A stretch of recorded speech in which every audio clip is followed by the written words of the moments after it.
Hello, everybody, and welcome to Hit the Books Review Summerslam and TakeOver. Mikey and Ryan are here. How's it doing, Mikey?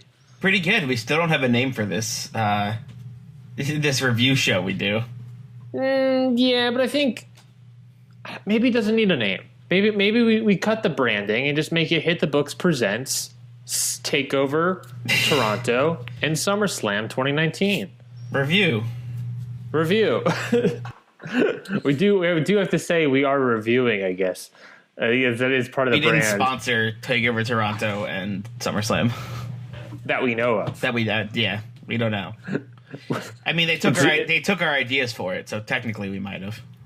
Not saying that we don't know is that we know of. It's like, well, did we forget? Did we spend hundreds of dollars to get sponsorship deals from WWE?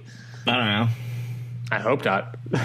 My checking book is already full. I don't know. Anyways, welcome everybody. We're going to review the latest WWE pay-per-views of NXT TakeOver and SummerSlam, taking place both in Toronto, Ontario, Canada. Oh yeah. Exciting. Mikey, thoughts overall of TakeOver and SummerSlam? I know you didn't get to watch all of TakeOver, but what are your thoughts, I guess, overall? Well, I got to watch the main event of TakeOver, which I thought was pretty good. And SummerSlam, I liked a lot. It was actually pretty enjoyable, and there were some weak matches here and there, but I think overall, as a pay-per-view, it was solid. Yeah, I would probably agree with that. There was some weak stuff, and I sort of feel like the weak stuff was because of, like, weak storylines, per se, getting bogged down in the match. Like, no heat on them or anything. Yeah, or me just not caring a single bit about these storylines.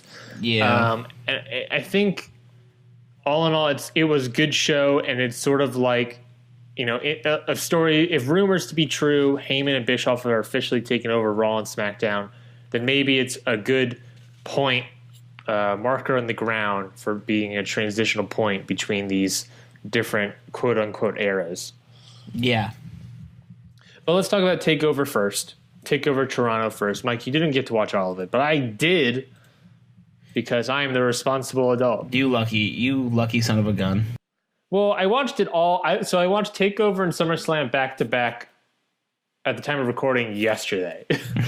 So I woke up, sat down in front of my TV, and just got to watch it. And watched some wrestling. And watched some wrestling for about 8 hours. So basically, here's the time frame of it. I worked 11 to 8 yesterday. Mm-hmm. And at 11 to 8? Jesus Christ. Yeah. At the beginning of my shift, you texted me you were starting. And right about the time where I had like maybe an hour to a half hour left in my shift, you texted me you were done. Let's get through some of these matches, Mikey, because there's a lot of matches to get through. So let's get started. Let's do it. First up, we have the NXT Tag Team Championship match between the Street Profits and Bobby Fish and Kyle O'Reilly of Undisputed Era. Ryan, what'd you think of this match? I thought it was a good, solid match. I wasn't fully into the match as I feel like others were, but the match was still good otherwise. I think, oh my God, like some of those knees. So there's this one knee strike that Kyle O'Reilly does to Angelo Dawkins that I legitimately thought that like he knocked out Dawkins for a hot second. It was loud, it was proud, and I was there for it. But overall, it was a solid defense for Street Profits. I think after after War Raiders had it and then relinquished the titles, and then Street Profits won the match in a fatal 4-way ladder match. I think this was a good, solid first defense of the NXT Tag Team Championships. I could easily see Undisputed Era winning them back eventually, but I think to help legitimize the Street Profits Tag Team title run, a win over a team like Undisputed Era is worth it. What team could be after that? I don't know. Maybe Forgotten Sons. Maybe the newly reunited team of Fandango and Tyler Breezango. Who knows? But I'm interested to see where that goes. I give this match a 3.5 out of 5 meatballs, Mikey. Nice. I would agree with you because I'm just going to take your word for it.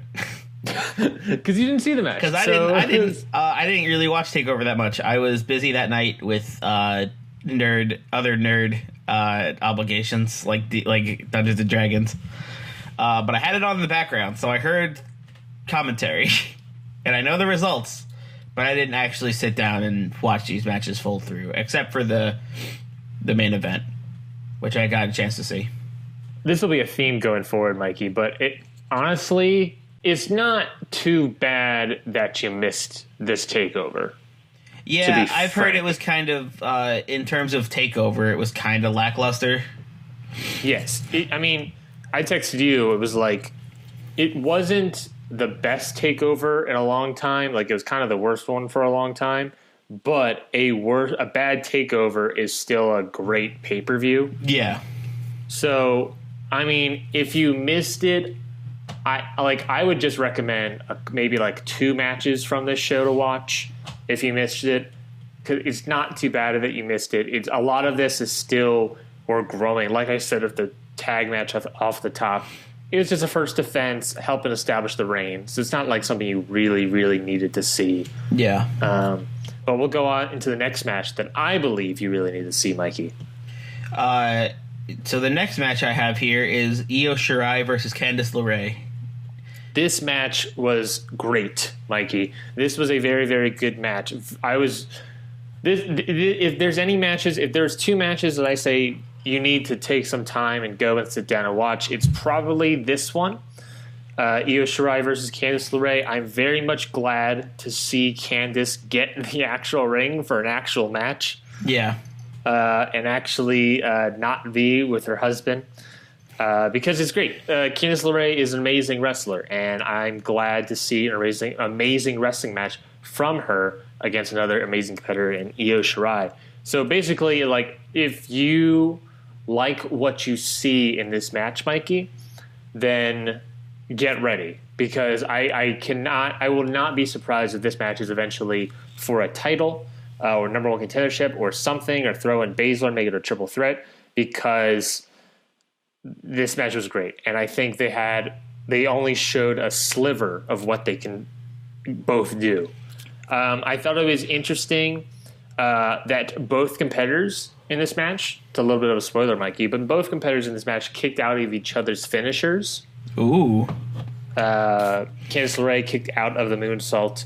Io Shirai kicked out of Candice's wild ride. Interesting.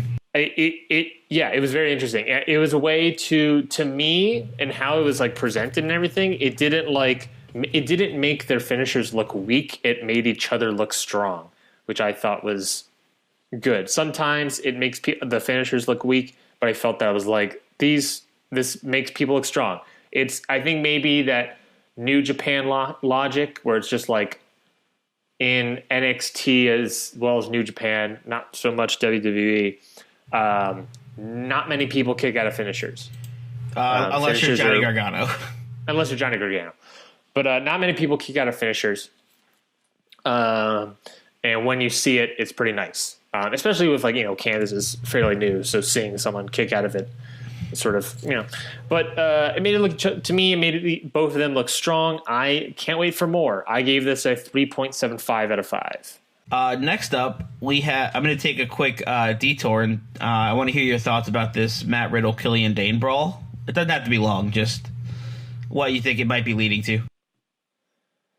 Well, it's leaning to a definite match at some point. In NXT TV, they were supposed to have a match, and then it turned into a brawl. This was a call-out that turned into a brawl, so there's supposedly a match moving forward. Maybe you're saving that for War Games, which is the next pay-per-view. But if that's the case, I don't know if I want to wait that long for War Games, because that's what War Games would be. Survivor Series ish is probably what the pay-per-view would be against. I could probably look that up. I don't know what they're going for here. I mean, because I just don't know. I don't know what they're going for. It was fine. It was a fine brawl, but it was just like, nice to see Killian Dane do some. I don't know. I'm not sure where we're going with it, and I'm not honestly certain if we're waiting for War Games, or if we're going to be doing this for a couple of more months, or ending this on NXT or Killian Dane gets a tag partner, or Matt Riddle gets a tag partner, and it's Kushida or something. I don't know. Something. I feel like that's, for me, it's just missing something, and maybe it's because, quite honestly, Killian Dane came from the main roster and not really do anything, and his star power sort of has been diminished to me. So maybe that's why it's missing something. This feud is missing some fire. Okay. Also, I just want to point out before we move on, there's a video on this, and it's called Huge Fracas Erupts, and I think that's the funniest thing in the world. No one uses the word fracas that much anymore. And quite honestly, we should bring it back. This is a huge. This brawl was a huge fracas, I'm sure, for everyone involved. A fracas and a halfus. Moving on. Moving on to the NXT North American Championship triple threat match between Velveteen Dream, Pete Dunne, and Roderick Strong, in which Velveteen Dream retained his title. If there was a second match, Mikey, that I said you should watch, it would be this match. Just watch Io Shirai, Candice LeRae, and then this match. This match, I gave a 4 out of 5 meatballs.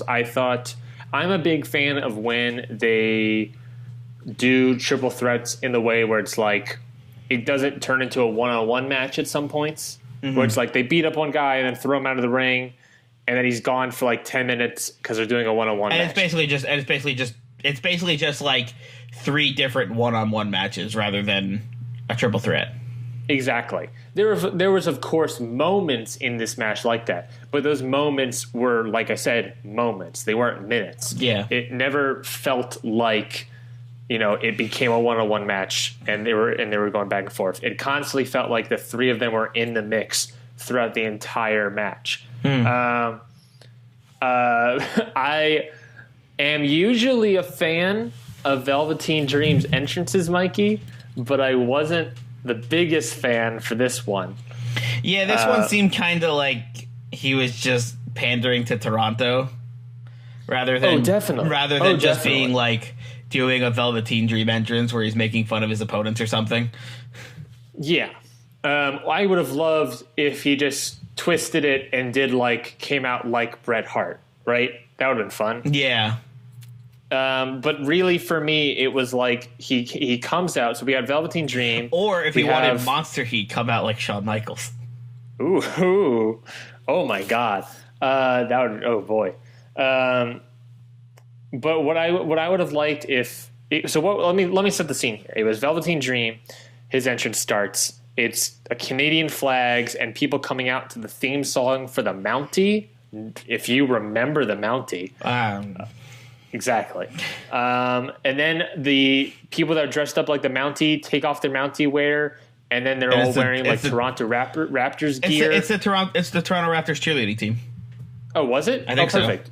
Then they're then there's Toronto Raptors NBA champions on the Jumbotron and everything.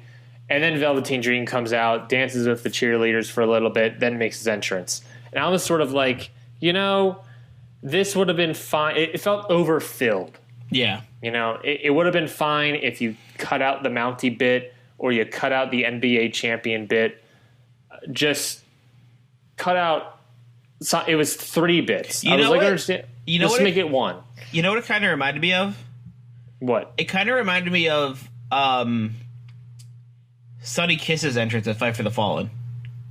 Yeah, but that was just the Jacksonville cheerleaders, and that was it. Mm-hmm. This was like the Mountie, the Raptors, and then Dream. Yeah. Just cut out at least one of those things. Canada. Yeah, I was like, we get it, Dream, we get it. But that being said, the match was great.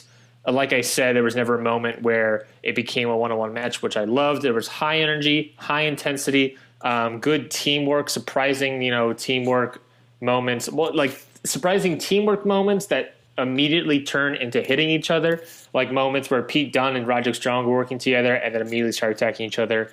Roderick Strong and Velveteen Dream beating down on Pete Dunne, and then they look at each other like, hey, hold on, and then start slapping each other. I mean, Pete Dunne and Roderick Strong did used to be a tag team. Yes, and then Roderick Strong betrayed Pete Dunne. So there's history. There's all history in these sort of moments, and I liked how they were beating down on the other third person, and they looked at the other person and was like, wait a second, I don't like you, and then started attacking that person. Wait a minute, we're fighting. Yeah, I just love that. It was amazing to have. It was a good match. It was 3 amazing strikers, all with different various styles in striking. And of course, with that chemistry, you got an amazing match.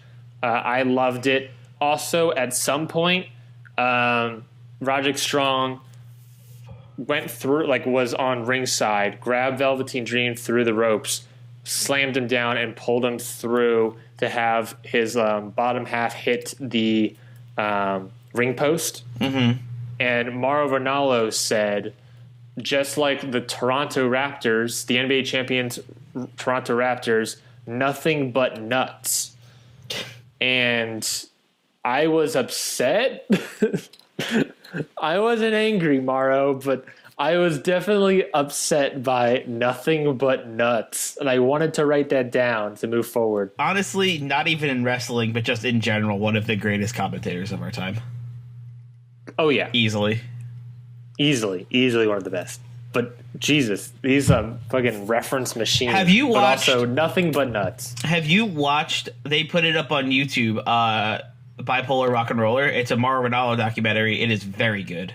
Not yet. I have it saved to my watch later list, along with a million matches that I want to watch. I really want to watch their documentary. I did sit down and watch it, and it was very good, and I liked it a lot. So what was the documentary about? I'm trying to remember. It's about Mauro Ranallo and how he became, it was just about his journey, about how he became a commentator and how he deals with this bipolar disorder, and just, it was very, very insightful on just his life in general and how he started doing what he does and why he loves it so much and the struggles associated with it and his disorder, because it's a very weird mixture between being a commentator and having bipolar disorder because of the way you put on a personality for the camera a little bit, So it was interesting to see the dynamic there and his internal struggles. I believe this was done by Showtime. So if you go to Showtime's YouTube channel, I imagine that's where it is. Yeah, they uploaded it, yeah. Let's move on to the next match. Yeah. All right. So the next match is the NXT Women's Championship match between Shayna Baszler and Mia Yim, and Shayna Baszler retains. It's matches like these, Mikey, where I focus more on not how the match was, but rather how much the match made me believe Mia Yim had a chance to win. Because, let's face it, Mia Yim wasn't going to win. Yeah. There's no way Mia Yim was going to take the title off of Shayna Baszler. No. And watching the match, I would say that my suspension of disbelief was not really fully suspended. It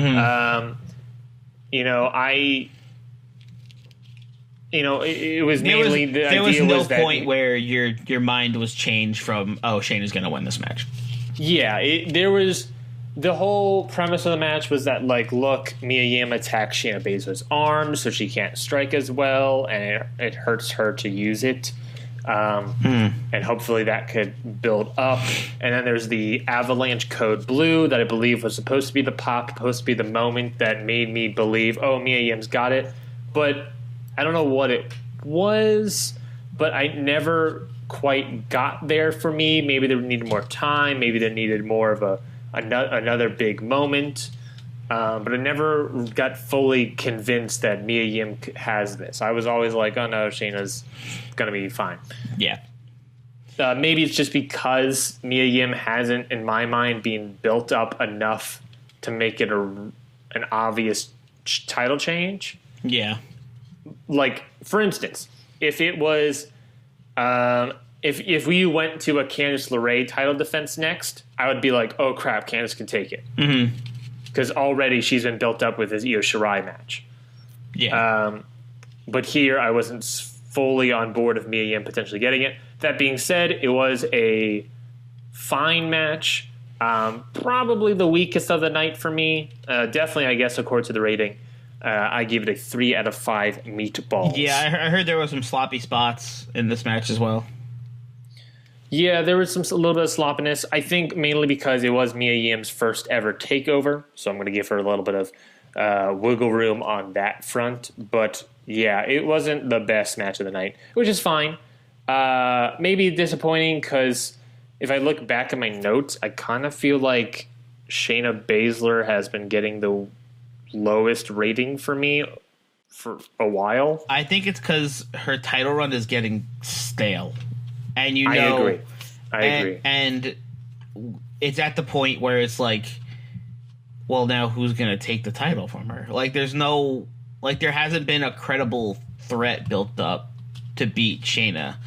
Like, the credible threats that have beat Shayna have gotten called up. It's like Ember Moon was a credible threat, got called up. Not Io Shirai. Kairi Sane, credible threat, got called up. Like, the people who have either beaten Shayna or could beat Shayna are now gone. And personally, I think Bianca Belair should have done it a while ago. But now Bianca has waned a little bit. Yeah. She definitely has. I think she should have done it when she was still undefeated. But I think now she is waned for sure because she lost to Baszler like twice.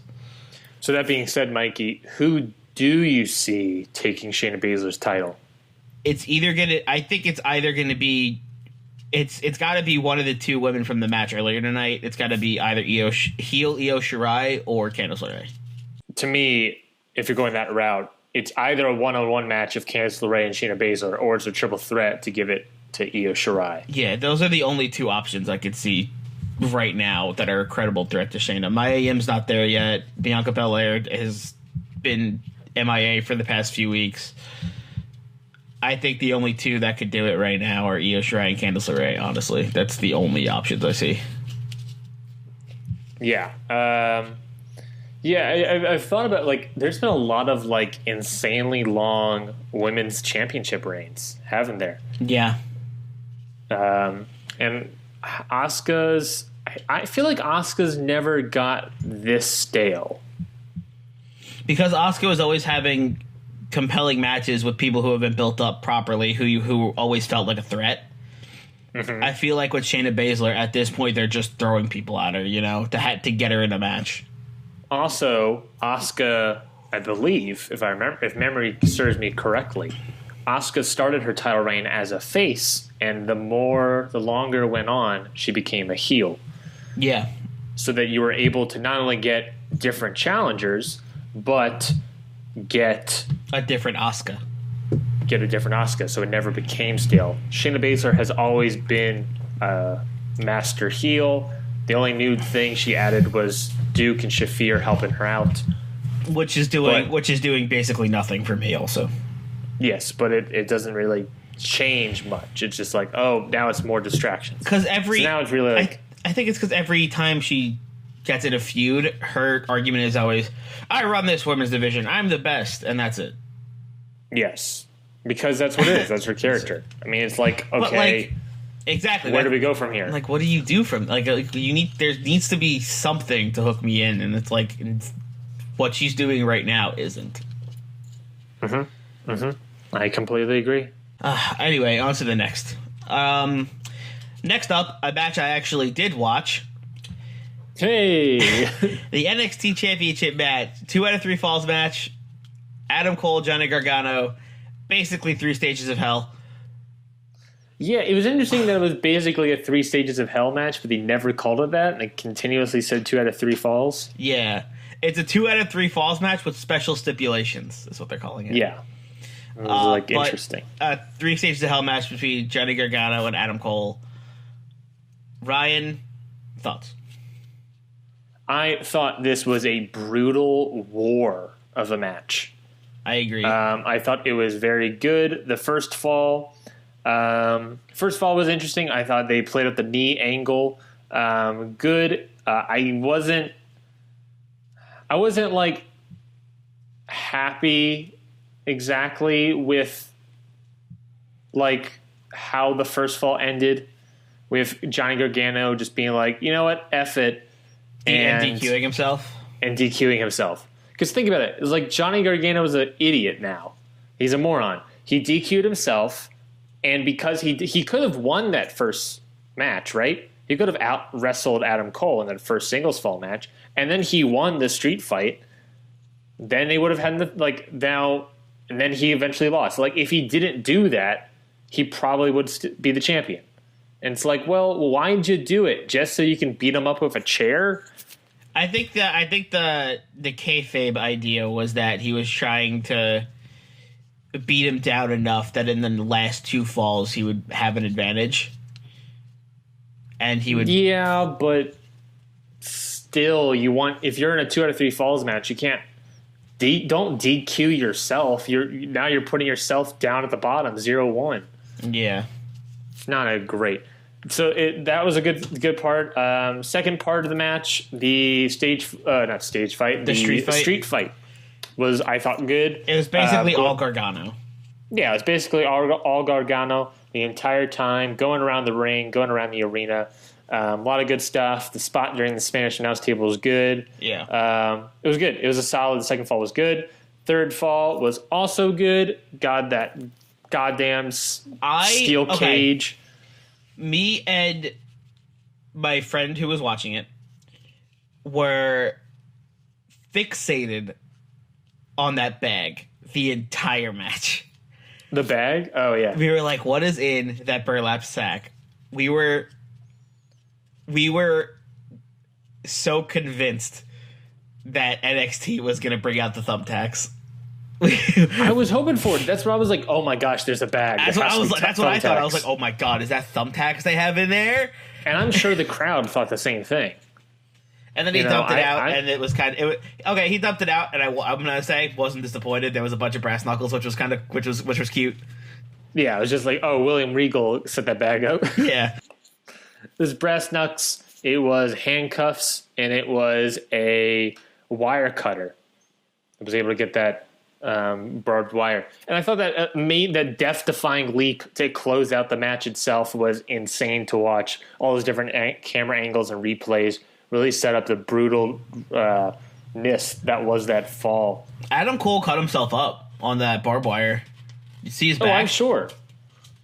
After that fall, if you looked at his back, he had like a big cut in his back. Oh yeah, I wasn't sure if that was the barbed wire or just the fact that he fell 20 feet through a table. Also that. Yeah, I was just like, oh boy, he was. I do wish there was a little bit more of a spot with that barbed wire, like just to, because it was like Johnny Gargano was like, I'm gonna get you, and then didn't. I think like they did as much as they could with their PG-ness of it all. Yeah. But I thought it was good. I mean, my biggest complaint about this match, Mikey, is that it was too long. I mean, it was a 2 out of 3 falls match. It went what? It went like 50 minutes. It went 46-41. Yeah. But to give an example, in the previous two other outings, there was the singles match, Adam Cole, Johnny Gargano at NXT 25. That was 32 minutes. Mm-hmm. So that was already 13 minutes less. Yeah, but that was also just that was one match. That was one singles match. Oh, and then you're saying a 2 out of 3 falls match, Mikey. Well, let's go back Let's go back to the other 2 out of 3 falls match. TakeOver New York. Adam Cole defeating Johnny Gargano there. That was 38 minutes and 25 seconds. That was 7 minutes shorter. Mm-hmm. They've proven that they could do it in less time. This was just much, much longer of a match. And I felt like the length actually hurt the match for me a little bit, because at a certain point I was like, okay, come on, let's hurry up here. I got things to do. But I think I feel like the cage coming down was 7 minutes in itself. That's also fair. I'm not sure if the match that match time includes the cage coming down. But not to take, but that did take a while. Like they were like really playing that up. The cage was like going down like. Mm-hmm. Yeah, I'm not sure if that is included. And if it's not included, then just made it all feel longer. Yeah. But all in all, I gave it a 4 out of 5 meatballs. Mikey, what'd you give it? I gave that match also a 4 out of 5. I thought it was very good, and I was super into it basically almost the entire time. But like you said, I did get a little bit like a little bit exhausted toward the end, and I was like, all right, come on, it's gonna spring. Let's see the big spot, Mm-hmm. Mikey, I just texted you a graphic that on your phone. So if you want to find your phone real quick. So there's a app that I use that I love to use called Grapple. It's basically an app that lists a bunch of matches, and you can rate them your own self, and you can sort of get an idea on what the average audience rating of the match is. Oh, that's cool. Plus, they do these sort of match graphics to use some stats. So if you have the time, use Grapple. You can follow me on Grapple. You can see what other people rate matches and stuff. It's great. I love using it. And it's sort of great. But just to show a couple of the graphics, it showed this was at the time of, I think, Monday morning. This is when it was made. So obviously some things changed, possibly, but not that much. So NXT Toronto, based on average rating from Grapple users, is the number 1 match being Adam Cole versus Johnny Gargano. Number 2, Larray Shirai. Number 3, Dream, Dunn, Strong. Number 4, Street Profits, Undisputed Era. Number 5, Baszler, Yim. Mm-hmm. And then you can see that chart, comparison of previous takeovers. I like the spike in the New Orleans and the New York one. Those are great takeovers. I mean, that New Orleans one had that ladder match, remember? That 8-man ladder match for the NXT North American Championship. Yeah. Yeah, and according to this, the average takeover score is a 3.80 out of 5. This Toronto one, on average, got a 3.62. Interesting. So, big old drop there. And then there's the match comparison, the trilogy of Cole versus Gargano, the highest rated one. It was literally as their rivalry progressed, according to the Grapple, as the rivalry progressed, the lower their scores got. The New York match was 4.59, 25 was 4.54, Toronto 4.09. Interesting. Very interesting numbers. Yeah, very interesting numbers, and it's nice to get, Grapple is a place to get at least some data there, so it's nice to get outside data for our knowledge, I guess. But I think I would sort of agree with that. I feel like as the rivalry has happened with Gargano and Cole, I've sort of waned interest in it. I'm interested to see where it goes next. I feel like he's done here. Cole moves on to someone else. But like you said, I'm not sure if we said it in this episode or before we started recording, but like you said, we got War Games coming up. Oh, yeah. And, just say it again, Mikey, because I'm not sure. I don't remember if we said it in this episode. We got War Games coming up, and everyone's expecting a winner-take-all match here, I think. Winner-take-all match between Undisputed Era and Johnny Gargano, Velveteen Dream, and the Street Profits, I think, is going to be the big main event match. Yeah, it's that would maybe feel right. That would maybe make the most sense. I'm not sure how I feel about it, but I think that might be a way to get Gargano out of it. I predict by the end of the year that Undisputed Era is going to have all the gold. It would be a good way to do that. Because if that is, let me look it up real quick, but if War Games is happening in November, presumably,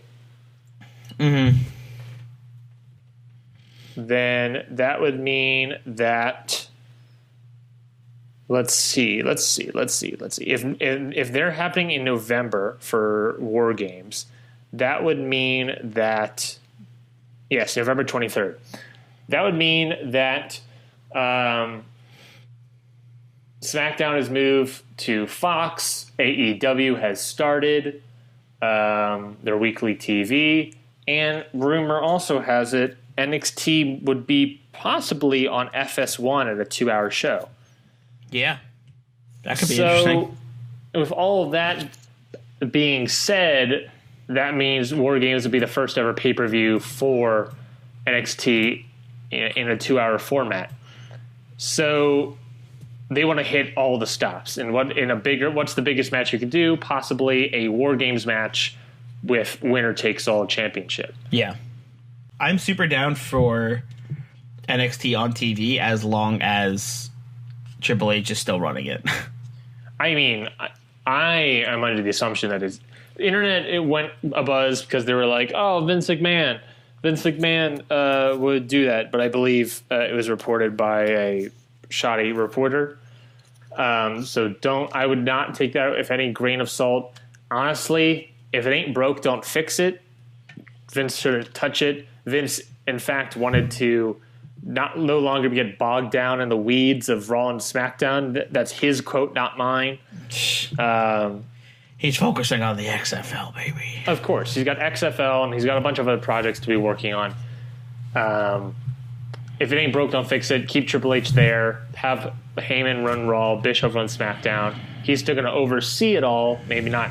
He'll maybe oversee NXT a little bit more than he has in the past, now that it's on TV. But, I would still let Triple H do his thing. But they're doing great stuff. Why come in here and be like, I'll fix it? Mm-hmm. Granted, maybe a lot of people or listeners may be like, oh, well, that's what Vince McMahon does. He comes in and he ruins things. It's like, well, come on. He's also a businessman. If he wanted to come in and ruin thing, he had years of doing it, and he has yet to do it now. Why do it at this point? Yeah.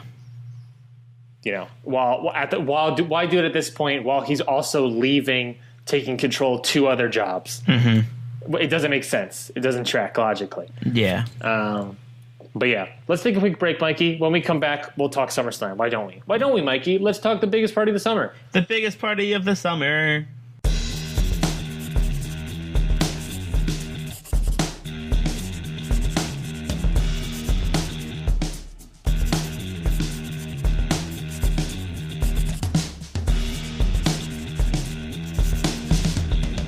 And we are back. We're talking the biggest party of the summer, the blockbuster to end all blockbusters, SummerSlam. Oh, yeah. Biggest party of the summer, baby. So, Mike, you were telling me something during this commercial break that I feel like needs to be addressed on the show. So, I thought it would be a funny bit if I counted the amount of times they called it the biggest party of the summer on commentary. I got to 2. And then completely stopped paying attention to commentary and forgot. I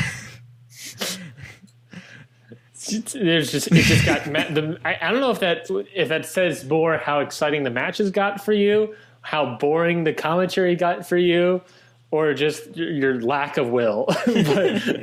but I mean, I honestly I think the former two, to be honest.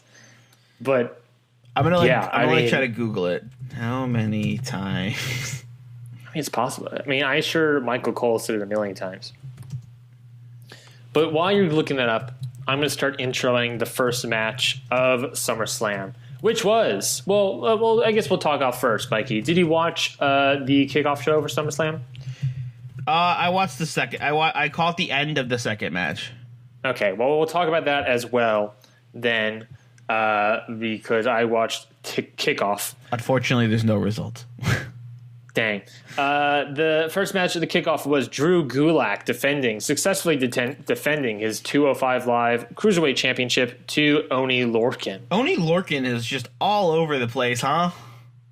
A little bit, yeah. It's like, oh, look, here he is in NXT UK. Oh, he's back in NXT doing a ladder match. Oh, now he's on 205? He is just wrestling his heart out. But he's doing a great job. He's doing a great job wrestling it. I thought this was a good match. Mikey, you said you didn't get a chance to watch it. But, It was a very good match. There was a certain point later in the match where both men were standing across from each other, fists drawn. Mm-hmm. At that point, and then until the rest of the match was utterly nuts. It was an amazing match. There was just the sequences, the striking alone from Lorcan was great. I thought this was a solid win for Drew Gulak. Same sort of idea of the Street Profits, where it's a good way of establishing Drew Gulak's reign. Mm-hmm. I have no idea who will eventually take the title off of Gulak. Yeah. Oh boy, I just don't know. I think honestly I could see Drew Gulak having this title for a long time.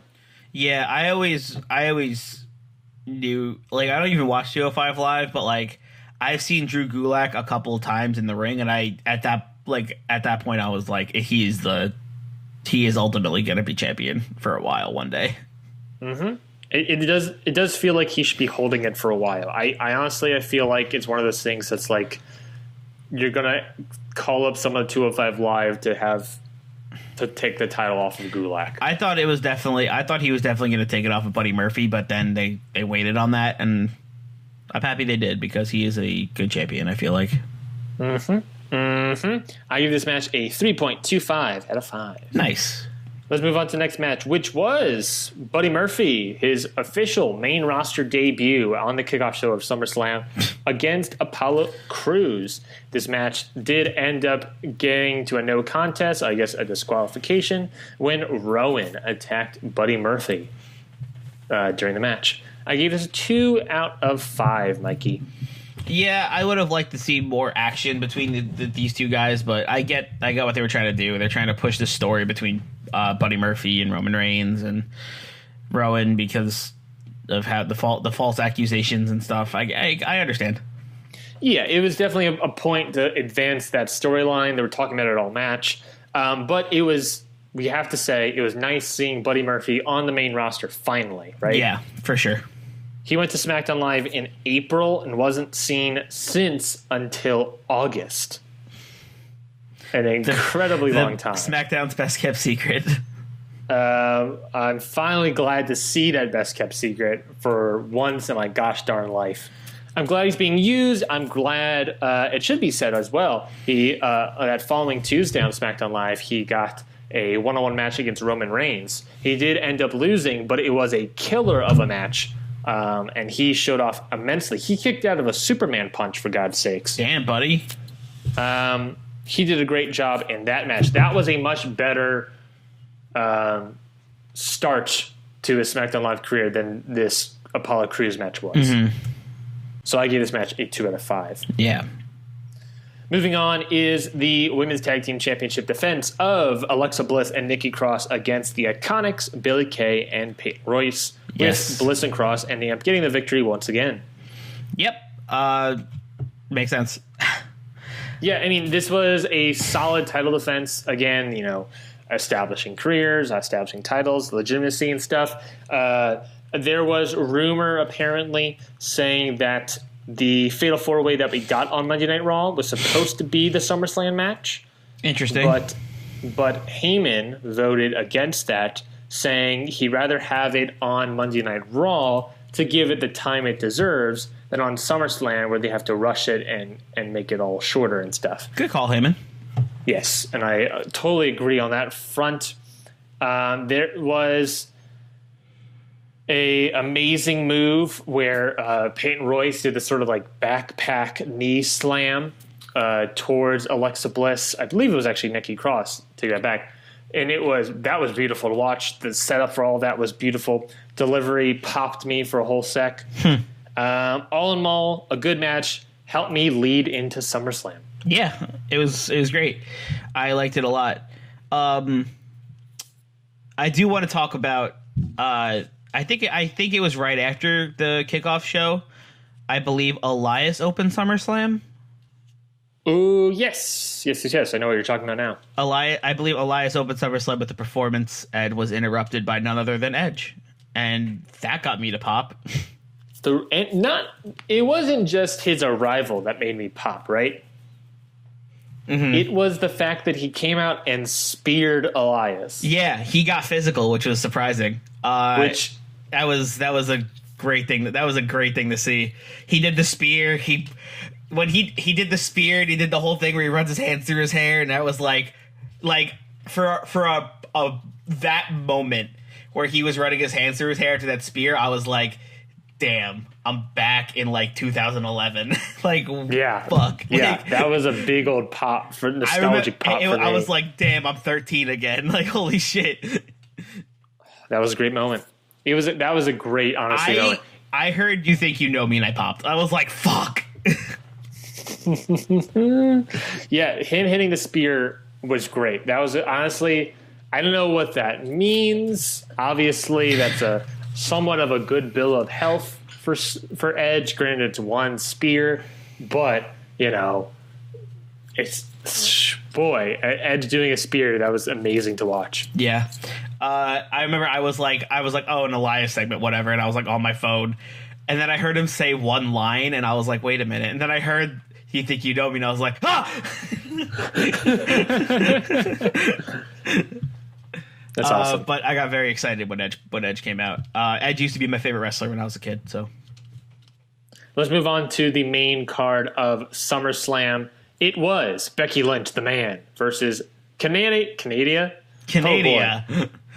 own Natalya. Mikey, thoughts on this matchup? The match was fine. There was the predictable spot of them stealing each other's submission moves, which I saw coming. There was to go on that point, Mikey. Honestly, I was surprised. Becky playing the face, but sort of the anti-hero face. Natalya playing the heel here. I was surprised that Becky Lynch stole the finisher first. I agree, but here we are. That's what happened. And like I said, it was like, yeah. When it happened, I was like, yeah, that happened. I figured that was coming. Mm-hmm. Also, I thought it was weird how it felt like not even 5 minutes into the match, This Is Awesome chant started from the crowd, which was weird. Mm-hmm. It was like the match barely got going and the crowd was already chanting "This is awesome," and I'm like, is there like a plant that starts these chants all the time? Oh, I'm sure WWE feeds in. Like, they feed in crowd audience stuff all the time. I imagine they feed in that stuff every once in a while. I say it a lot, Mikey. I think Natalya still has it in her to put off a good match. I thought this was a good match. It was fine. It wasn't. It didn't. I don't know. Nothing unpredictable happened. Like, nothing like crazy happened. It was just like Becky Lynch versus it was just a fine match, and it ended exactly like I thought it would.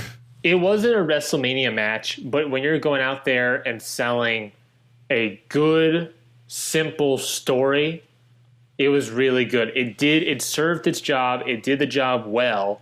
There wasn't a lot of botches. They were constantly up there. I watched the Natalya-Naomi match from SummerSlam, I believe 2 years ago recently. Mm-hmm. And that match, not that great, in my opinion. This match, Natalya stepped it up. I think when she gets the tap on the shoulder, she can go out there and put on a solid match. I don't know if she'll ever be able to put off like a WrestleMania caliber 5-star match in the WWE system, but I thought that this match was solid and did serve its job properly.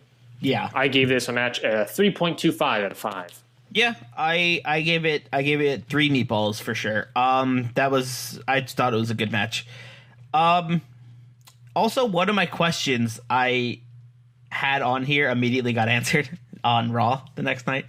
My question was who's next for Becky after this? Because who's going to beat her? And then Sasha Banks returned on Raw the next night, and I was like, talk about that. I see. We gotta talk about that. Thoughts on not only Sasha Banks' return, but Sasha Banks turning heel and going after the man, Becky Lynch. I thought the heel turn was exactly what she needed.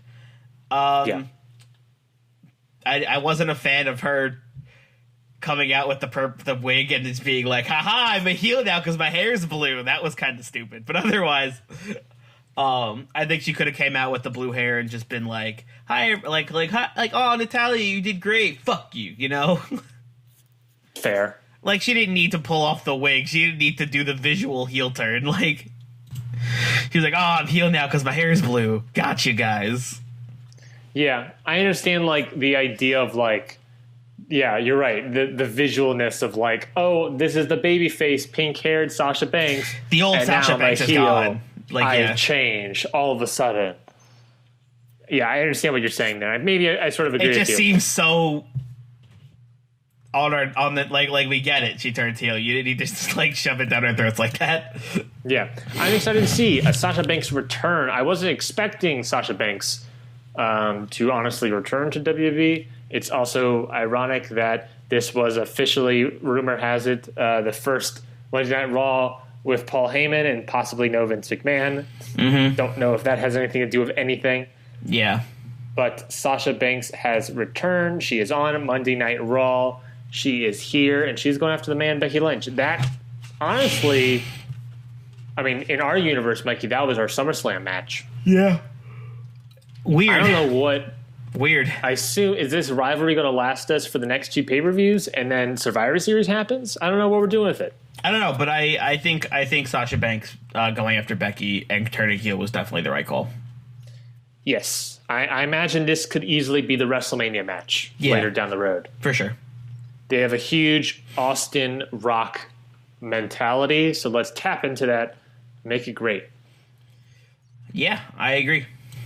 Let's move on to the next match, which was Goldberg versus Dolph Ziggler.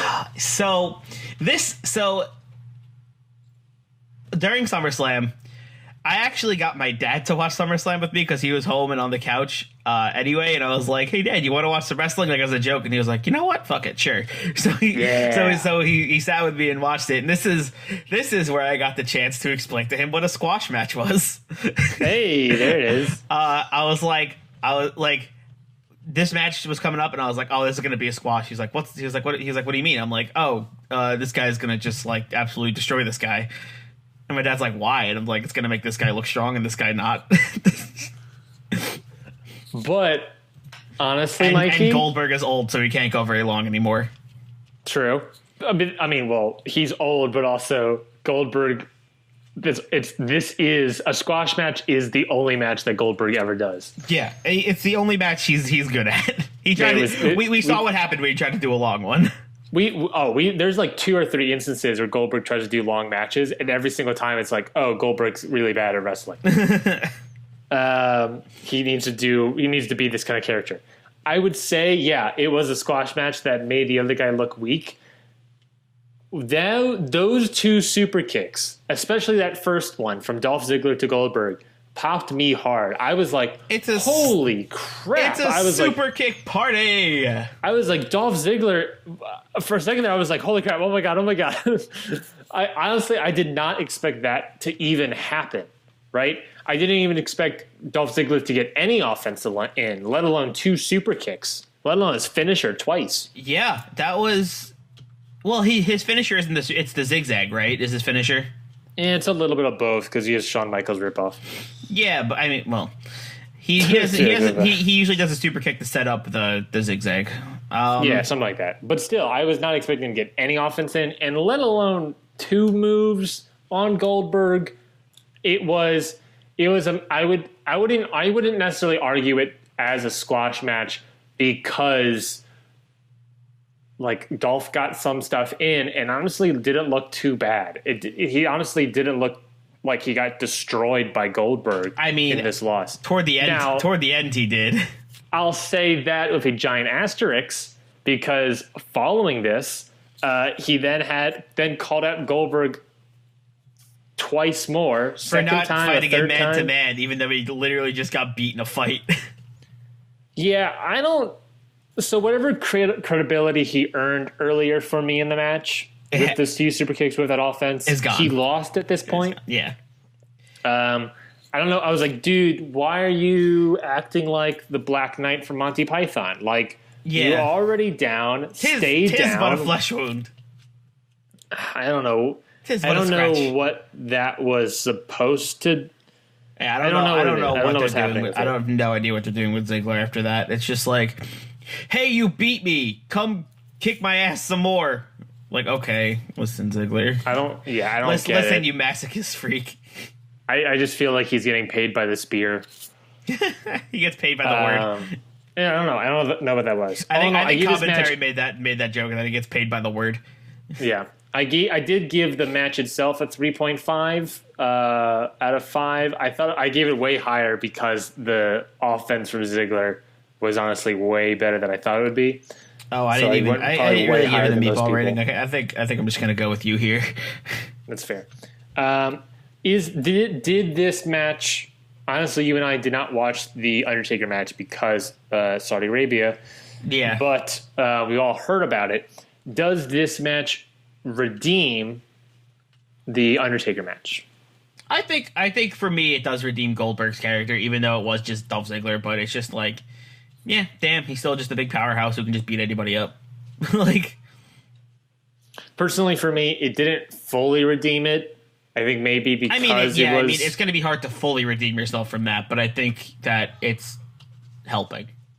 Yeah, it helped. It was in the right direction. It wasn't a full redemption, but maybe if you do another sort of like that Brock match, maybe that could make me feel like, oh yeah, Goldberg's back, because Goldberg came out, and it was perfect when he came in 2016.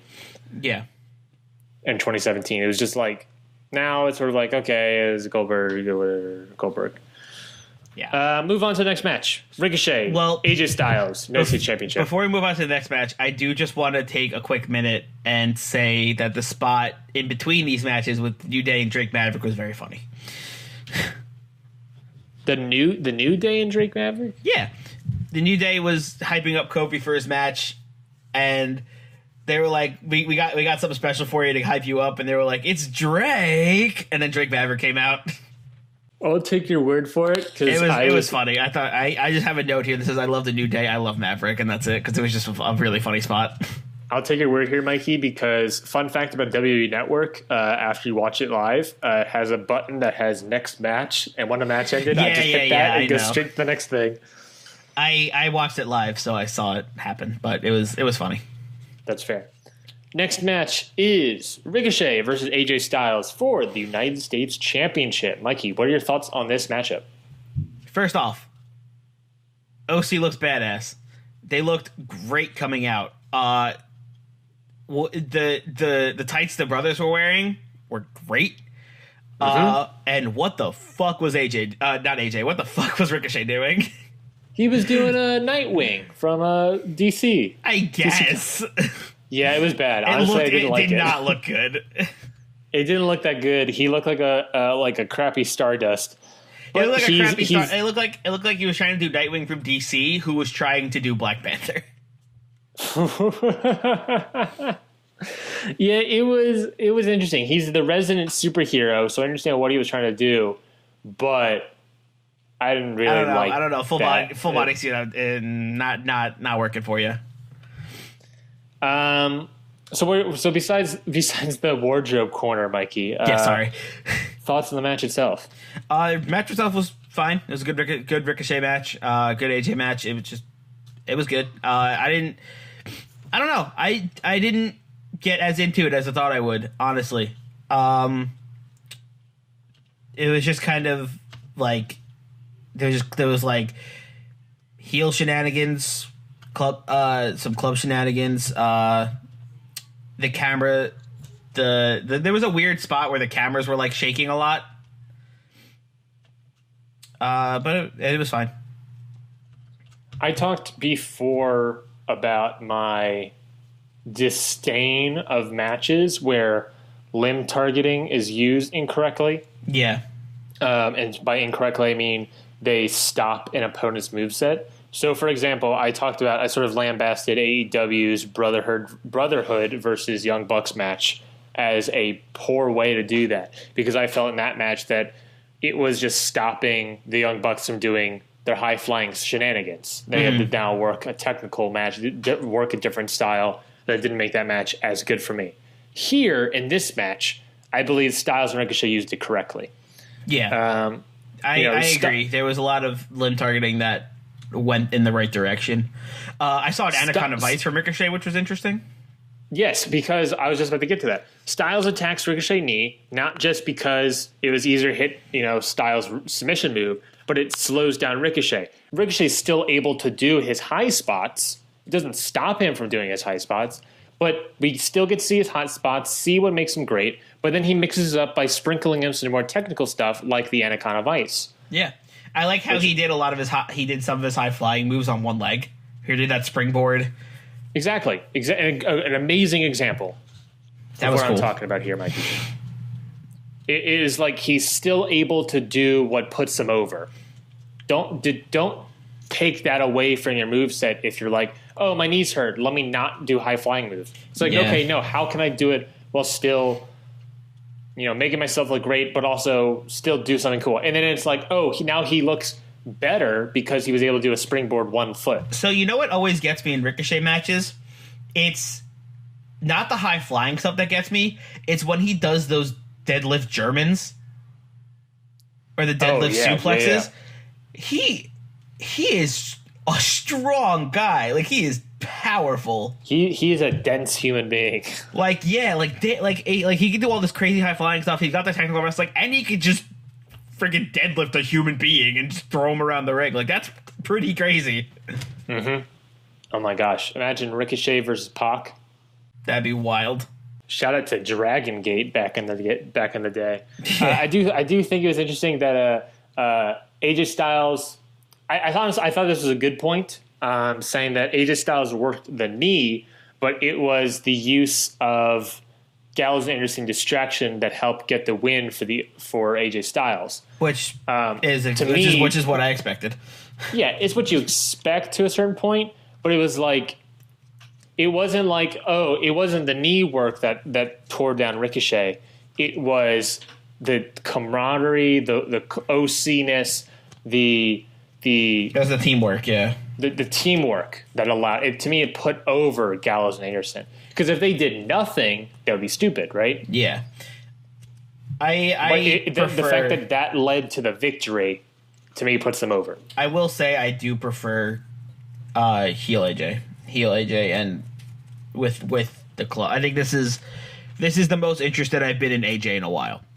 Correct. Heel AJ is way better than face AJ. Yeah. I gave this match a 3.5 out of 5. I gave this match a 3. Let's move on to the next match, which was the SmackDown Live Women. Another fun spot that you might have missed. It was a Street Profits part, those spots they've been doing on Raw.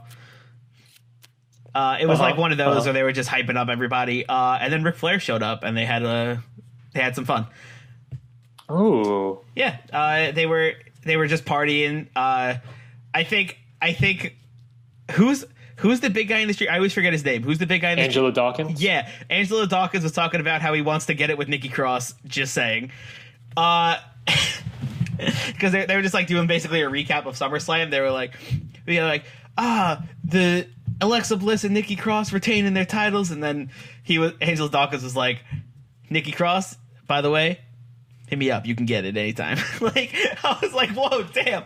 And then while they were in the middle of talking, Nikki Cross is a married woman. While they were talking, they kind of got stopped, and Ric Flair was there, and they did the fun spot where they were just wooing, and it was funny. I love it. I love a classic legend pop. Yeah, it was just like I said, it was just a fun spot with the Street Profits. Mm-hmm. And get that little legend rub on the Street Profits. Yeah, I love when the Street Profits do their thing and just like hype up just turn anything into a party and just hype up everything. It's just so it gives them for me. It just gives them so much character because it's like, yeah, you guys are charismatic as fuck. And if you like what you see with them on Raw, then see them on NXT every Wednesday, FS1 or whatever they are. I love them on NXT. Let's move on to the SmackDown Live Women's Championship match, which was Bayley defending her title against Ember Moon.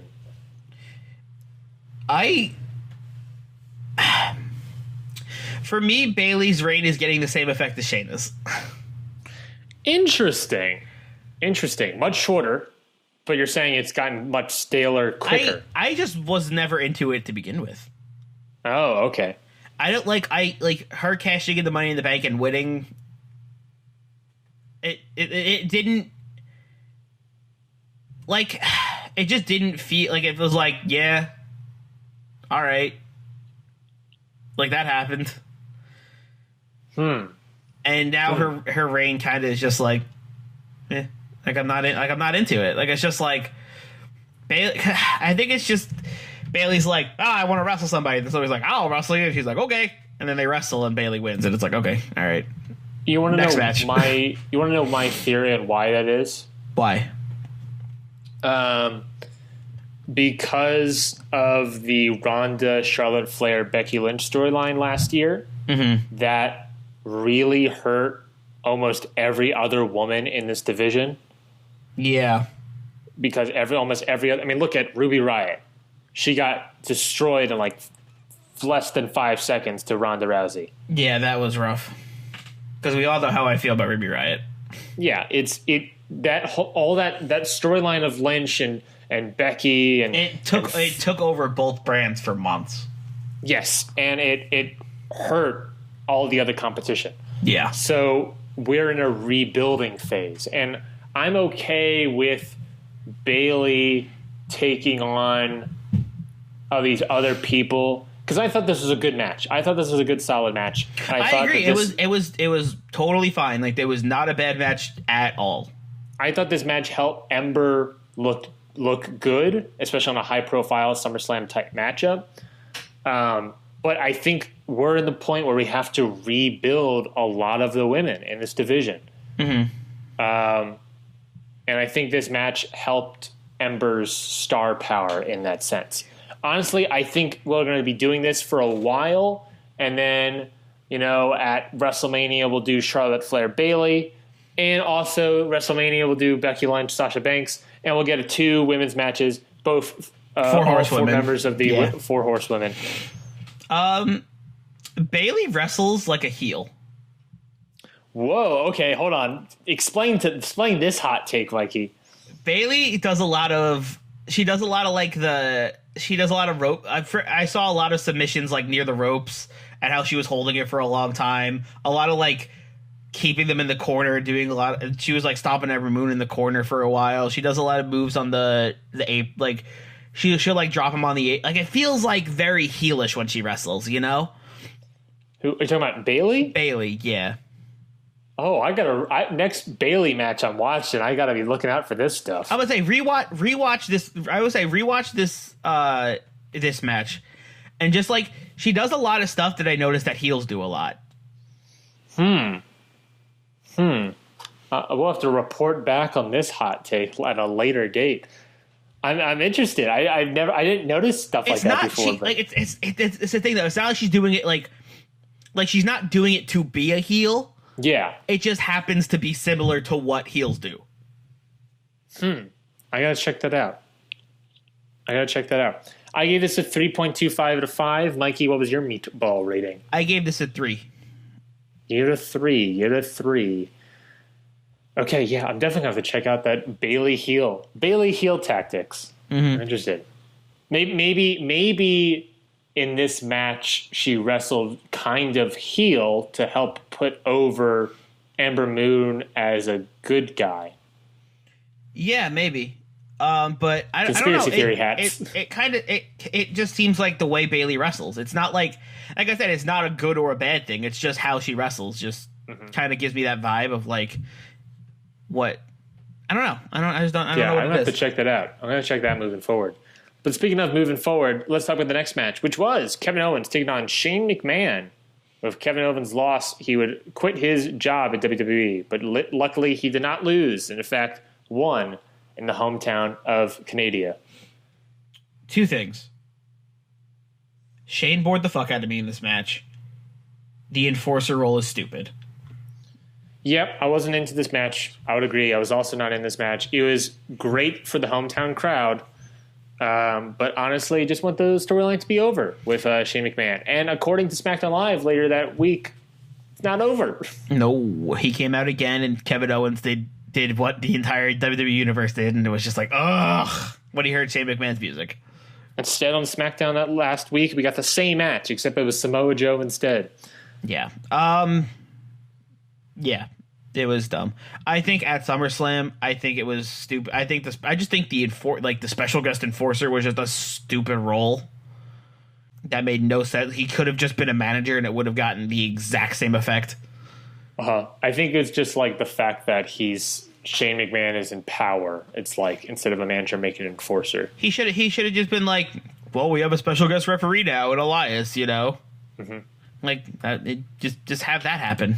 Have that happen. Have Kevin Owens knock out Elias during the match. Get a real ref in there to count the pin for Owens. Like, it's easy.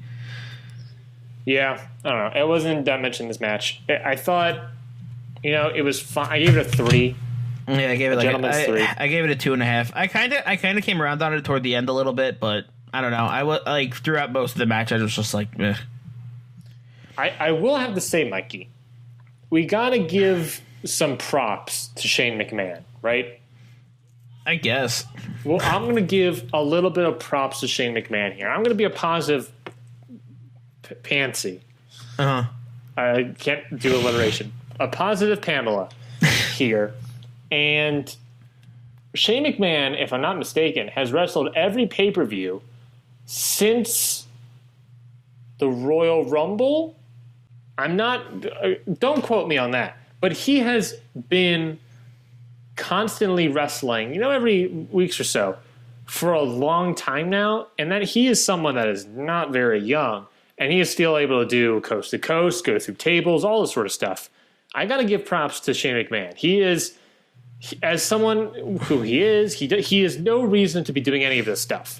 No reason. Yeah, as much as I'm hating his storylines and stuff, I have to give props to the person that is Shane McMahon for being able to wrestle this long, this kind of okay, good to okay to good.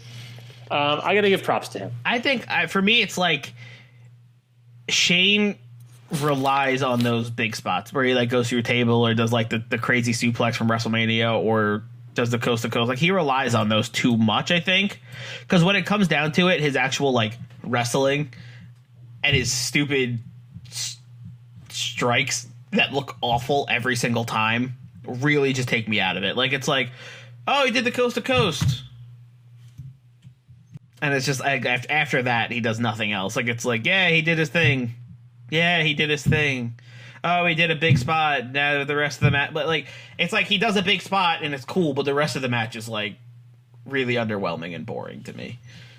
Let's move on to the next match, which was, unless there was something in between here again, Mikey. No, we can move on. Charlotte Flair versus Trish Stratus, another hometown hero of Trish Stratus. With Charlotte Flair ended up getting the victory here. Mikey, thoughts on this matchup? Honestly, I expected it to be not as good as it was. I was into it. I liked it a lot, personally. I was like, I started off super negative about it, and I was like, well, it's going to be fine. Trish is going to do some cool stuff, and it's going to be like whatever.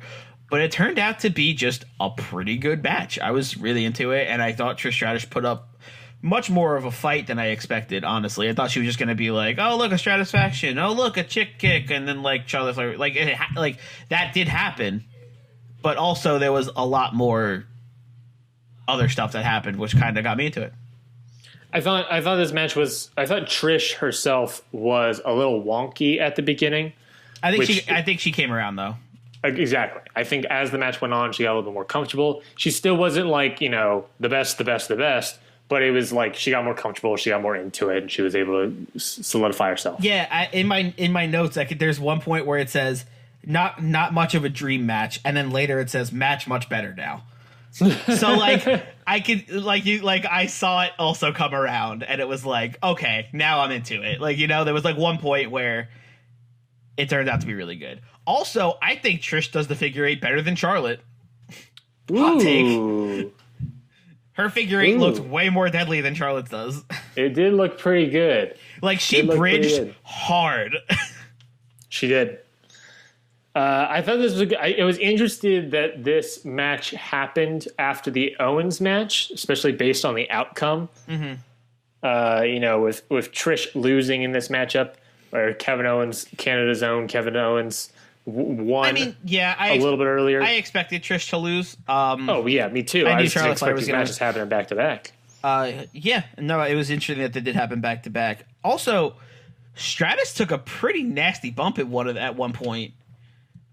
Like she got like knocked off of the like. I think she was like on the ropes and Charlotte hit her, and usually they like hit the apron and then roll off. She just went straight to the floor. Landed like right on her tailbone, and I was like, "Woof!" Oh boy! Even my dad was like, "Ooh, that looked like it hurt," you know? Oh yeah. From my dad, who's like one of the biggest skeptics, and he's like, "Oh, it's all fake anyway." But then she saw that bump and was like, "Ooh, that looked rough," and I was like, "Yeah, right." Like that looked like a hard bump she took.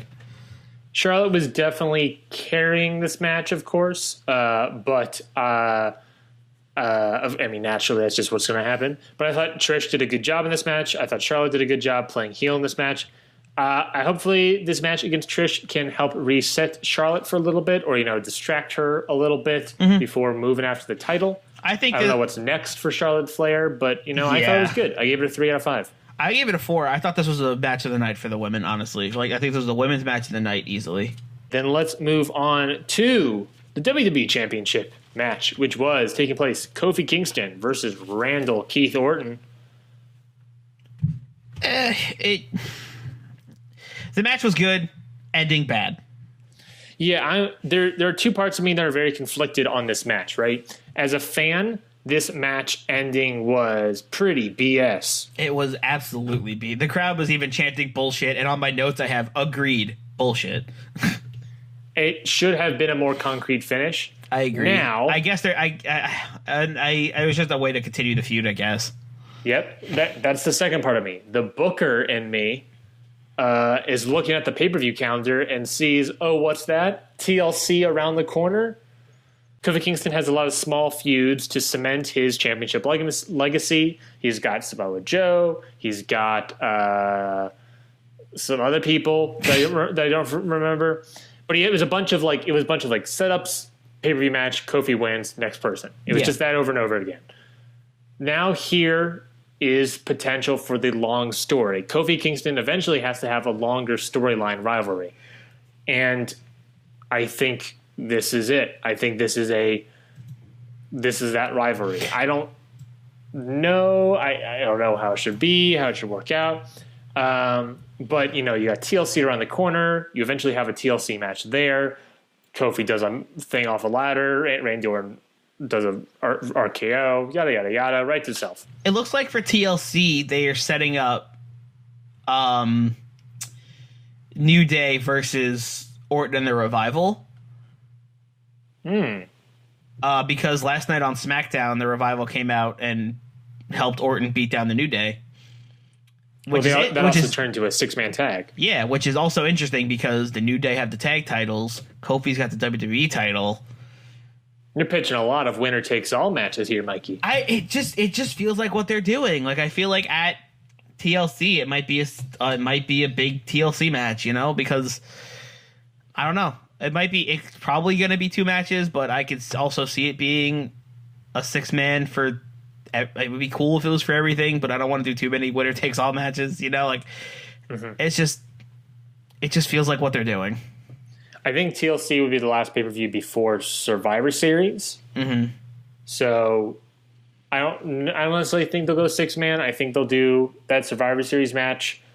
Because then with Survivor Series, it could be Seth Rollins versus Randy, Seth Rollins versus Kofi, whatever. Also, point of sidetrack, Mikey, I just wanted to tell you real quick. Fun fact, based in our universe, what could happen? Do you know that our Survivor Series match could be, if we decided to eventually, it could be Randy Orton versus Kofi Kingston? Yeah. If we got around to it and figure out how to get there. Yeah. Just thinking about that in the shower the other day. Weird, huh? Anyways. Weird how things work out, huh? I thought the match itself was good. There was lots of good sequences, lots of good moves. I thought, like we said, the ending was not that great. Always a fan of a good mid-air RKO. Mm-hmm. Always a fan. Shout out to Evan Bourne. But like we said, the ending wasn't great. We wish it was more concrete. but we can both see that they're setting up for something down the road. And obviously after SmackDown, they definitely are. Mm-hmm. I imagine we'll get as far as TLC. So I'm more excited to see where the rest of the story goes here on out. It looks like it's going to be sort of a family thing. So let's see. Let's see what happens. I gave this a 3.5 out of 5. I gave it a 3. There's a lot of 3s tonight. A lot of matches were fine. a lot of gentlemen's 3s. Yeah.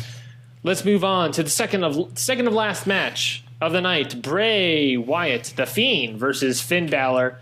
Mikey, before we get started talking about the match, let's just take the next several minutes to fangirl about the Fiend. Mikey, you have the floor. I have one note and one note only for the fit. Literally written down. There was one note for this whole thing, and the note is the Fiend fucking rules, and that's it.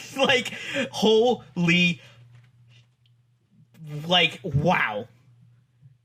I was terrified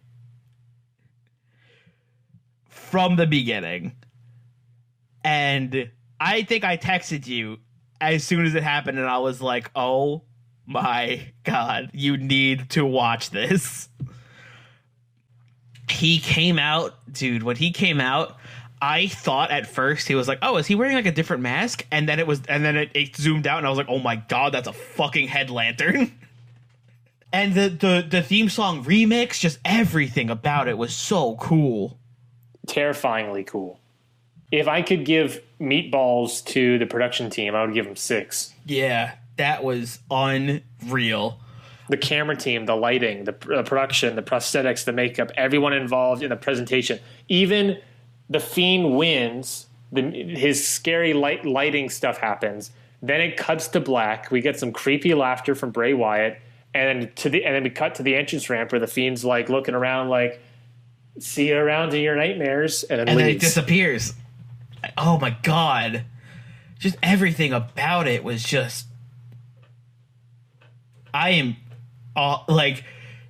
WWE, you got me. You hook, I was out, the Fiend hooked me back in. They threw out the reel with the bait that was like, shit, this bait's not working. Shit, this bait's not working. Shit, this bait's not working. Let's try this Bray Wyatt bait. Threw it out there. I bit it immediately. Oh man, it's gonna be very, very hard for them to fuck this up. A lot of people on Twitter would argue that they're already fucking up because the Fiend wasn't on Raw and SmackDown. And no, that's good. Yeah, I think that's better for the Fiend. I think that works. It keeps the mystique. I would have liked to see a Firefly Funhouse, but I'm good. Save it for next week. I like it. I like the fact that he wasn't there this week. I like the fact that it keeps up the mysteriousness of the Fiend and how it just ups the legend a little bit more. It hits that notch, and it's whew, I love it. I'm loving it. I would like to see another Firefly Funhouse soon, though. You're right, and I think they are leading to Fiend versus Demon at Mania, which would be really cool. Yes. I'm interested. I would love someone suppose that Finn Balor should be the next head lantern. Someone suppose that Finn Balor should be a puppet on Firefly Funhouse now. That was me. I was that person. What was that? You proposed that? I proposed that on I just edited the Go Home show last night, and I remember that I said that. Oh, perfect. I was like, if he beats somebody, they just show up as a puppet. That's what they should happen. I mean, also, I sent you a tweet. Oh yes, from Tights and Fights. They said the Fiend should kill the demon, and I was like, damn, we've already killed the demon. Plus, the Fiend is on a different brand for our universe. That would be very bold. If I mean, it wouldn't be bold, but I would like it if that happened. Honestly, friend of the pod, Tights and Fights. Friend, yeah. I wish. Fans of the pod, Tights and Fights. The one of the few wrestling podcasts we acknowledge here on the show. They had a good point in saying that after seeing how good the Fiend is and the the difference between Bray Wyatt and the Fiend and how that is being constructed in terms of presentation, it just puts the Demon to shame. Because it just shows that the Demon is just Finn Balor with makeup. Yeah. And that's it. But I liked during the match how there was parts where it looked like Bray Wyatt was fighting the Fiend a little bit. Yes, which was interesting. There like was he was good, like he was trying to it looked like he was trying to do the Sister Abigail, and then it didn't work. And after it didn't work, he was like, he had like his hands on his head, and he was like, it looked like he was hearing voices, and that was cool. Yeah, it was interesting because it was like the Fiend. When we say let him in, we're presumably talking about the Fiend. We're presumably talking about Bray Wyatt letting the Fiend in, right? Yes. So in those sort of instances, it's sort of like Bray Wyatt is trying to do his thing, and then he's also trying to fight back the Fiend. It also comes in the context of him basically telling the Fiend to let Bray Wyatt in. You know, and like, you don't always have to be this menace. Interesting. Hurt and heel hands. Exactly, the hurt and heel hands. The match itself, I thought was pretty good. It was the perfect thing for the Fiend. It was exactly what I expected, and I was not disappointed. Finn Balor, of course, got some offense in, so it wasn't quite the squash match it could have been, but it was still pretty good. It was just...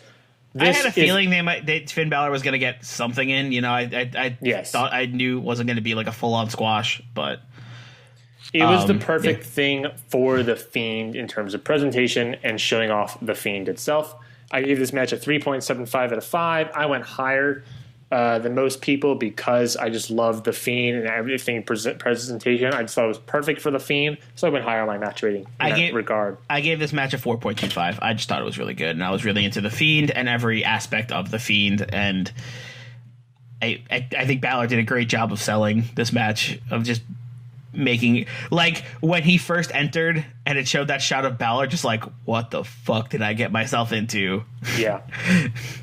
Where do we go next with the Fiend? Where do we go next with Bray Wyatt in general? I think Bray Wyatt, I don't know.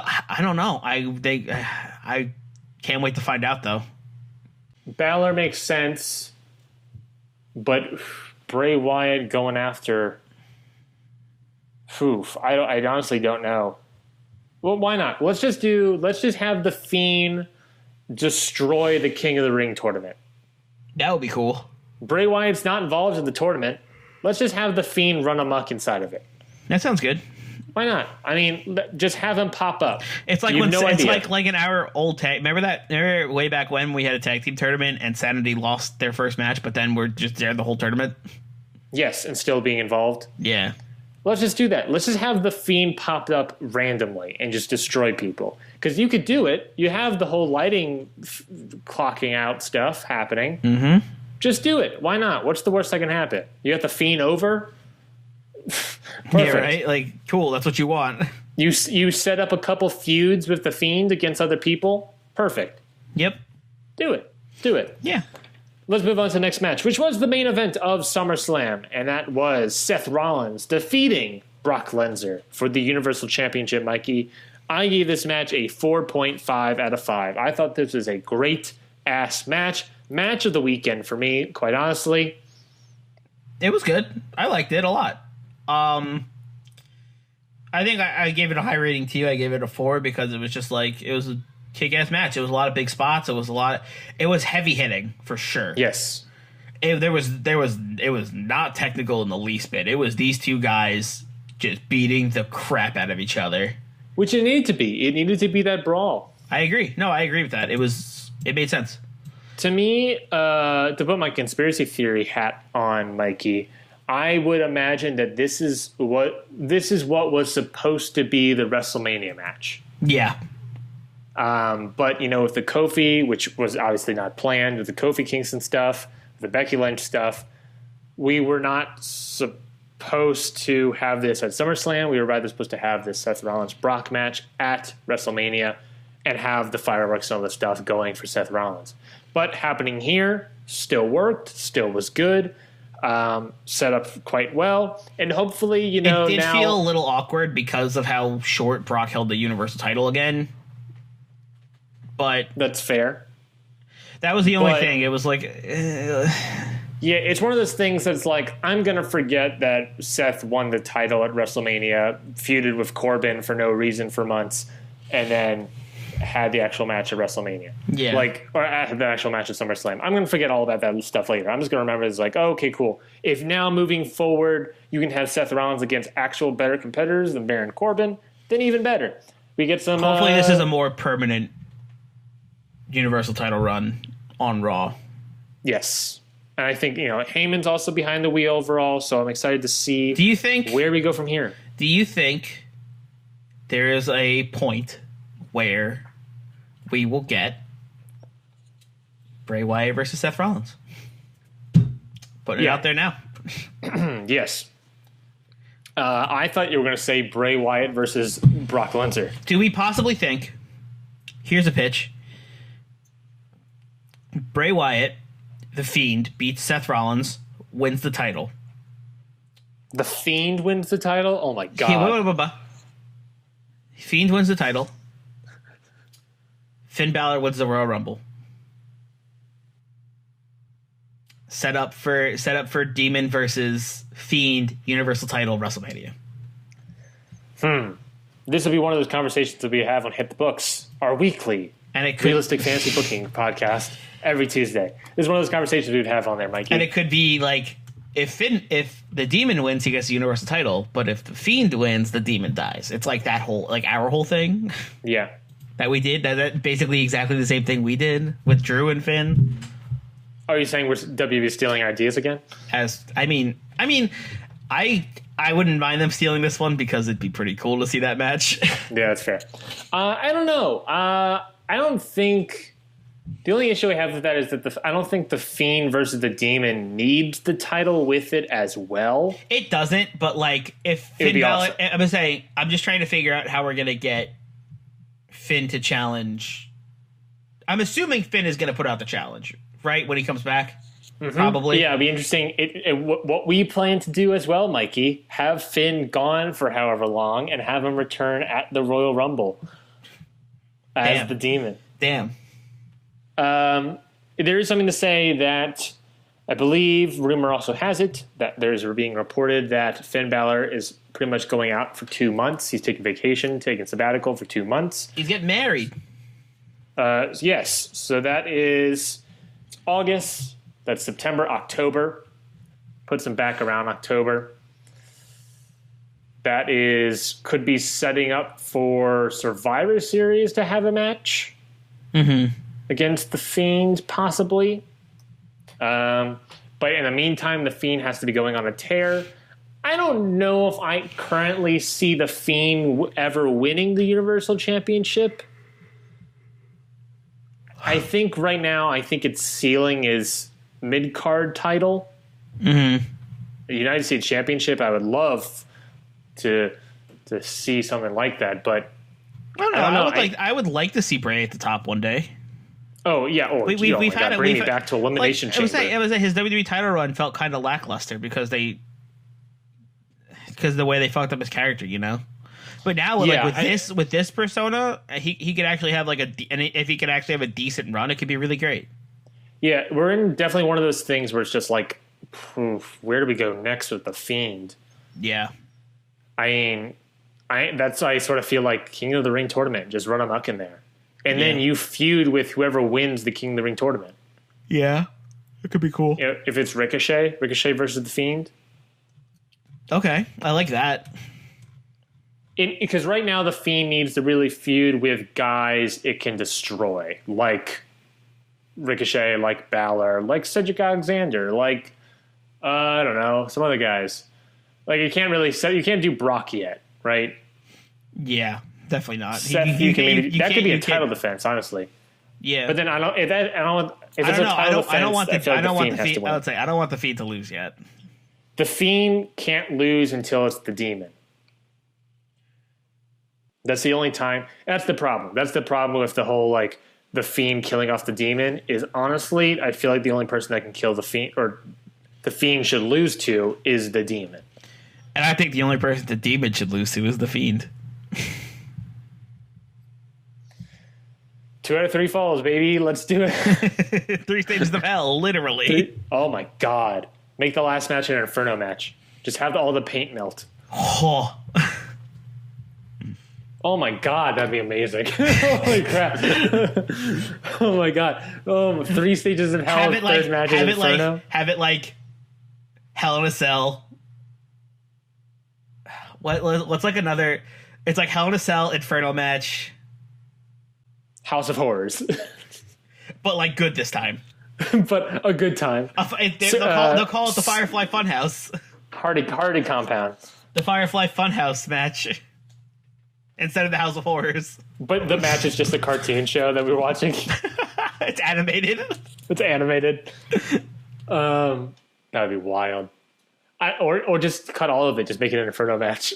Just bring back Inferno match for this. Bring it back. Do it a Hell in a Cell. Man, Fiend versus Demon, Hell in a Cell. Inferno match.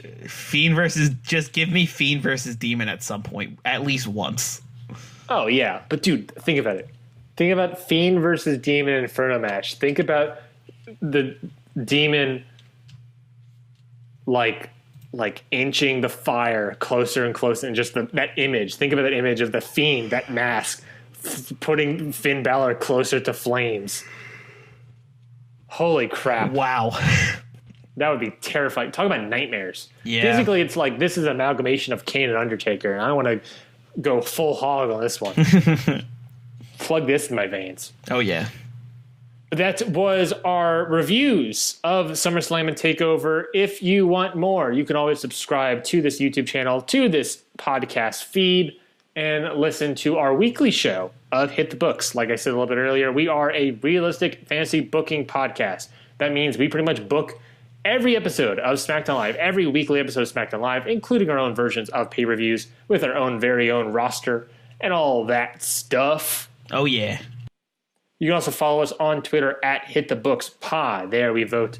We have Excite booking polls where you can vote. We also have our general ideas and consensuses on various aspects of the Twitter wrestling universe, whether it be SummerSlam, TakeOver, AEW, New Japan,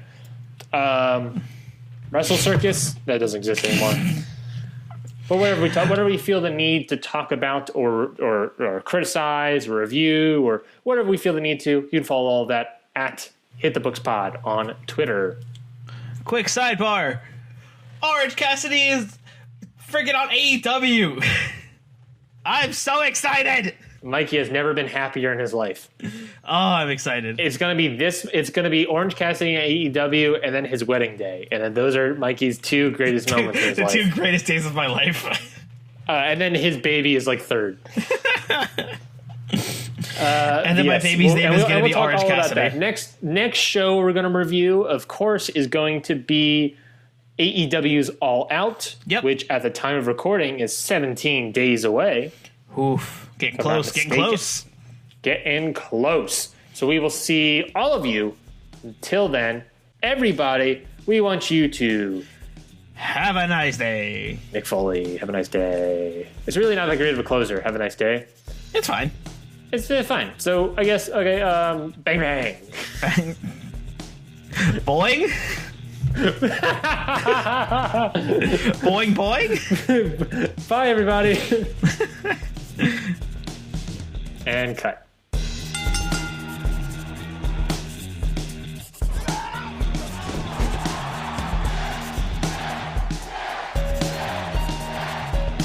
Hold one.